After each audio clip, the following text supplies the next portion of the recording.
मित्रांनो, सकाळी उठल्यापासून ते रात्री झोपेपर्यंत देवांचे काय करावे, अगदी सोपी ही दिनचर्या आम्ही तुम्हाला आजच्या या व्हिडिओमध्ये सांगणार आहे. आणि ही दिनचर्या, हे कामं तुमच्या फायद्याची आहेत.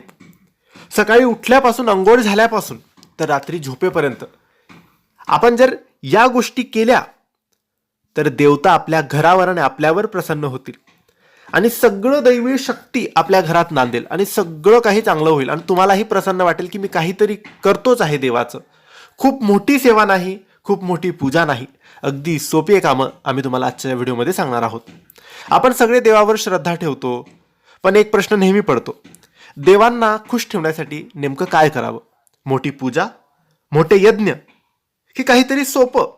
खरं सांगायचं झालं तर देवांना मोठेपणा कधीच नको असतो. त्यांना हवी असते श्रद्धा, स्वच्छ मन आणि सातत्य. म्हणजे एक दोन दिवस नाही, कायमस्वरूपी आपल्याला करता येईल हेच आपण निवडायचं असतं. कारण आपण ते करून आनंदी असतो, समाधानी असतो, तर आपल्याकडून ते रोज होईल. पण जर आपण जबरदस्ती करतोय, थकतोय किंवा आपल्याला ते आवडत नाहीये, मग ते रोज आपण कधीच करू शकणार नाही आणि देवता पण आपल्यावर प्रसन्न होणार नाही. म्हणून तुम्हाला जे आवडतं, तुम्ही जे करू शकता देवांसाठी, तेच तुम्ही करायचं आहे. आज मी तुम्हाला एक साधी पण प्रभावी अशी दिनचर्या सांगणार आहे, जी कोणताही माणूस, कोणताही व्यक्ती सहज करू शकतो. म्हणून हा व्हिडिओ शेवटपर्यंत नक्की बघायचा आहे. मित्रांनो, सकाळी तुम्ही जेव्हा अंथरुणातून उठाल, डोळे उघडाल, तेव्हा सर्वात आधी मोबाईल बघू नका, मोबाईल पाहू नका. तेव्हा हात जोडून मनात म्हणा, देवा आजचा दिवस चांगला जाऊ दे. अंथरुणातून उठण्याआधी दोन्ही हाताचे तळवे एकत्र करून बघायचे आहे. शास्त्रात म्हटले आहे, हातात लक्ष्मी, सरस्वती आणि गोविंद असतो, म्हणजेच विष्णू असतो.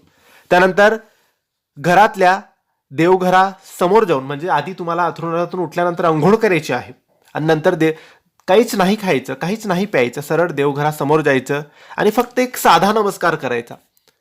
मोठी आरती नाही, मंत्रजप नाही, काहीच नाही, फक्त नमस्कार करा आणि शांत 1 मिनिटं देवघरासमोर बसा. तुम्हाला काहीच करायचं नाही, फक्त डोक्यातून सगळे विचार काढून टाका. फक्त तुम्ही तुमच्यात बसा, तुम्हाला चांगलं वाटेल. फक्त 1 मिनिटं बसा. दररोज सकाळी जमलं तर 1 दिवा तुम्ही लावायचा आहे देवघरासमोर आणि 3 वेळेस ओम ओम ओम म्हणा किंवा श्री स्वामी समर्थ, श्री स्वामी समर्थ, श्री स्वामी समर्थ म्हणा किंवा इतर देवावर, इतर गुरूंवर तुमचा विश्वास आहे तर त्यांचा मंत्र जप केला तरी चालेल. मित्रांनो, जेवणाचा नेहमी आदर करावा. जेवताना नेहमी पहिला घास हा देवाला अर्पण करावा. तो असा बाजूला ठेवून नाही, तो फक्त मनातून.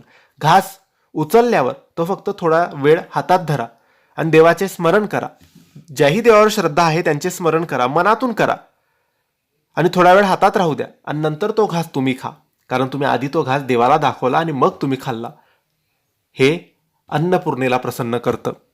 अन्न म्हणजे अन्नपूर्णा माता. ज्या घरात अन्नाचा आदर होतो, ज्या घरात कधीच अन्नाचा अपमान होत नाही, त्या घरात दारिद्र्य सुद्धा येत नाही. उष्टे सांडू नका, ताटात ठेवू नका आणि आपलं जेवण झाल्यानंतर ताटात आपला उष्टा हात धुवू नका. बेसिंगमध्ये किंवा बाहेर जाऊन हात धुवा. ताटात कधीच हात धुवायचा नसतो.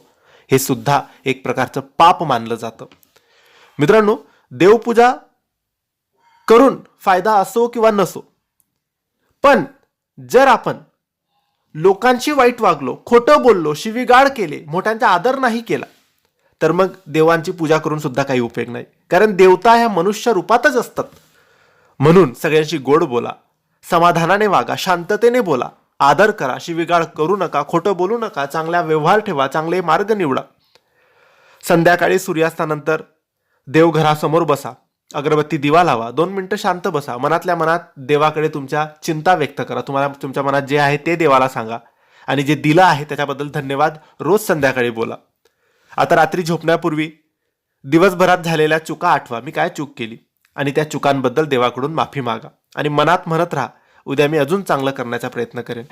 हे सगळं केल्याने मन हलकं होईल. मित्रांनो, देवांना मोठी भेट नको असते, नको ते महागडा सामान हवा असतो. देवांना हवं असतं स्वच्छ मन, चांगली वागणूक आणि सातत्य. आपण 100, 5, 10, 50 रुपये देवांना दक्षिणा स्वरूप मंदिरात जाऊन देतो, पण ते पैसे खरंच देवाला हवे असता का? देव काय करणार आहे पैशाकडे? तोच तर आपल्याला सगळं देतो आणि त्यालाच आपण 5, 10, 50, 100 रुपये टाकतो. नाही, देवांना आपला संस्कार हवे आहेत, आपल्या मनाची शांतता हवी आहे, आपला चांगला व्यवहार, आपले चांगले कर्म हवे आहेत. आणि तुम्हाला फक्त हे छोटे छोटे गोष्टी करायच्या आहेत ज्या तुम्ही आवडीने करू शकतात. आणि या दिनचर्या जी आम्ही तुम्हाला सांगितली त्यामध्ये तुम्ही स्वतः बदल करा की तुमच्याकडून काय होईल काय नाही होईल. कारण तुम्हाला ते आवडायला पाहिजे. तुम्ही ते करू शकत असाल तेच तुम्हाला रोज करायचं आहे. नक्की करा. पूजा म्हणजे फक्त दिवा लावणे नाही, पूजा म्हणजे चांगला व्यक्ती, चांगला माणूस बनणं. ही साधी दिनचर्या आजपासून सुरू करा. व्हिडिओ आवडला असेल तर लाईक करा आणि अशाच उपयोगी माहितीसाठी या चॅनलला सबस्क्राईब करून घ्या. धन्यवाद.